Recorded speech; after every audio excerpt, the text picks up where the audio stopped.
Hi viewers, welcome to Asha's Times. നമ്മളിന്നിവിടെ ഒരു chicken കറിയാണ് ഉണ്ടാക്കാൻ പോകുന്നത്. ഈസി ആയിട്ട് ഉണ്ടാക്കാൻ പറ്റും, ടേസ്റ്റിയാണ്. ഞാനിവിടെ 1/2 കിലോളം ചിക്കൻ എടുത്തിട്ടുണ്ട്. 2 പച്ചമുളകുണ്ട്. നിങ്ങൾക്ക് എരിവ് ആവശ്യം കൂടുതലാണെന്നുണ്ടെങ്കിൽ കൂടുതലെടുക്കാം. 3 സവോള, 2 തക്കാളി, കറിവേപ്പില, മല്ലിയില, ചെറിയ പീസ് ഇഞ്ചി, വെളുത്തുള്ളി. ഇവിടെ ഇറച്ചി മസാലയാണ് ഞാൻ എടുത്തേക്കുന്നത്, ചിക്കൻ മസാല അല്ല. പിന്നെ വേണ്ടത് നമുക്ക് കുറച്ച് വെളിച്ചെണ്ണയും ആവശ്യത്തിനുള്ള ഉപ്പുമാണ്. നമുക്കിനി ഇതെല്ലാം ഒന്ന് കട്ട് ചെയ്തെടുക്കാം. ഞാനിവിടെ ചിക്കൻ വലിയ പീസായിട്ട് തന്നെയാണ് ഇട്ടേക്കുന്നത്, കട്ട് ചെയ്തിട്ടില്ല. നിങ്ങൾക്ക് വേണമെങ്കിൽ ചെറുതാക്കാം. അപ്പോൾ നമുക്ക് ഉള്ളിയും ബാക്കിയുള്ളതെല്ലാം ഒന്ന് കട്ട് ചെയ്തെടുക്കാം. അതൊക്കെ ഏത് ഷേപ്പിൽ വേണോ കട്ട് ചെയ്തെടുക്കാം. നമ്മളത് ഉള്ളി വഴറ്റേണ്ട ആവശ്യമില്ല, ഉള്ളി തക്കാളി ഒന്നും വഴറ്റേണ്ട ആവശ്യമില്ല. അതുകൊണ്ട് നമുക്കത് ഏത് ഷേപ്പിൽ വേണോ എടുക്കാം. അത് വെന്ത് ചേർന്നോളൂ അതിനകത്ത്. ഇപ്പോൾ കുക്കറിൽ ഞാൻ കുറച്ച് വെളിച്ചെണ്ണ ഒഴിച്ചിട്ടുണ്ട്. അതിലേക്ക് നമുക്ക് കട്ട് ചെയ്ത് വെച്ചേക്കുന്ന സവോള എടുക്കാം. ഇത് വഴറ്റേണ്ട ആവശ്യമില്ലാത്തതുകൊണ്ട് പെട്ടെന്ന് നമുക്ക് ഉണ്ടാക്കിയെടുക്കാൻ പറ്റും, ഈസിയാണ്.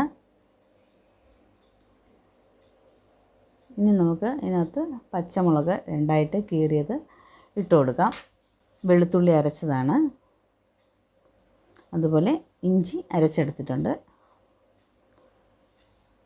ഇനി നമുക്ക് ഇതിലോട്ട് തക്കാളിയാണ് ഇടേണ്ടത്. 2 തക്കാളിയാണ് ഞാൻ എടുത്തത്, ചെറുതായിട്ട് കട്ട് ചെയ്തിട്ടിട്ടുണ്ട്.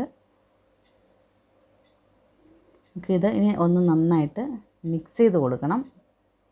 കൈ കൊണ്ട് നന്നായിട്ടൊന്ന് മിക്സ് ചെയ്യുക. ഇഞ്ചിയും വെളുത്തുള്ളിയൊക്കെ ഈ സവാളയിൽ നന്നായിട്ട് പിടിക്കാൻ വേണ്ടിയിട്ടാണ് നന്നായിട്ട് മിക്സ് ചെയ്ത് കൊടുക്കുക. നമ്മളത് വഴറ്റുന്നില്ലല്ലോ, അതുകൊണ്ടാണ്.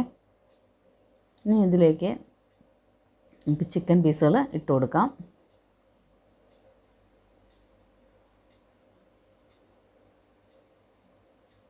ഇത് നമ്മൾ സാധാരണ ഉണ്ടാക്കുന്ന ചിക്കൻ കറിയേക്കാളും വേറൊരു ടേസ്റ്റാണ്, എല്ലാവർക്കും ഇഷ്ടപ്പെടും.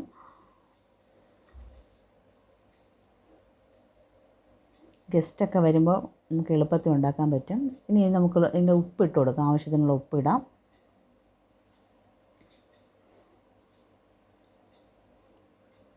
ഒന്നുകൂടെ ഒന്ന് മിക്സ് ചെയ്ത് കൊടുക്കുക. ഉപ്പ് എല്ലായിടത്തും പിടിക്കാൻ വേണ്ടിയിട്ടാണ്, നന്നായിട്ടൊന്ന് മിക്സ് ചെയ്ത് കൊടുക്കുക.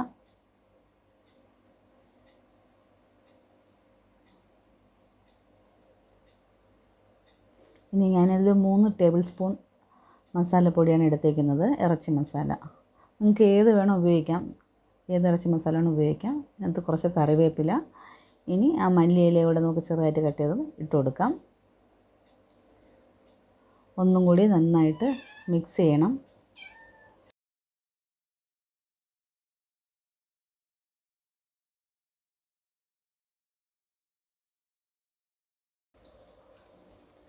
നമുക്കിതിനകത്ത് കുറച്ച് വെള്ളം ഒഴിക്കേണ്ട ആവശ്യമുണ്ട്.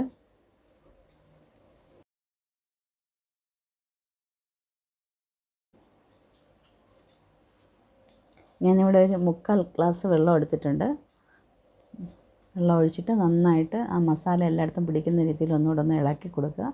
കഴിഞ്ഞു, ഇത്രയേ ഉള്ളൂ നമ്മുടെ പരിപാടി. പെട്ടെന്ന് റെഡി ആയില്ലേ ഇത്. നമുക്കിനി ഇത് നേരെ ഇത് അടുപ്പത്തോട്ട് വയ്ക്കാം. 2-3 വിസിലിൽ തന്നെ കറി റെഡി ആയിട്ടുണ്ട്. നന്നായിട്ട് വെന്തിട്ടുണ്ട്, നല്ല മണമൊക്കെ വരുന്നുണ്ട്. ഈസിയാണ്. നമുക്കിനി അടുപ്പ് ഓഫ് ചെയ്യാം. എല്ലാവരും ഒന്ന് ട്രൈ ചെയ്ത് നോക്കുക, നല്ല ടേസ്റ്റിയാണ്. നമ്മൾ സാധാരണ ഉണ്ടാക്കുന്ന കറിയേക്കാളും നല്ല ടേസ്റ്റിയാണ്. എല്ലാവരും ഒന്ന് ട്രൈ ചെയ്ത് നോക്കണം. ഈ വീഡിയോ നിങ്ങൾക്ക് ഇഷ്ടപ്പെട്ടാൽ തീർച്ചയായും ലൈക്ക് ചെയ്യാൻ മറക്കരുത്. ലൈക്ക് ചെയ്യുന്നതിനോടൊപ്പം ഷെയർ ചെയ്യാനും സബ്സ്ക്രൈബ് ചെയ്യാനും മറക്കരുത്. സബ്സ്ക്രൈബ് ചെയ്യുമ്പോൾ തൊട്ടടുത്തൊരു ബെല്ലൈക്കൺ ഉണ്ട്, അതും കൂടെ ഒന്ന് എനേബിൾ ചെയ്തേക്കുക. അപ്പോഴേ ഞാൻ ഫ്യൂച്ചേഴ്സിലെ വീഡിയോസ് ഇടുമ്പോൾ നിങ്ങൾക്ക് അതിന് നോട്ടിഫിക്കേഷൻ കിട്ടുള്ളൂ. Thank you all.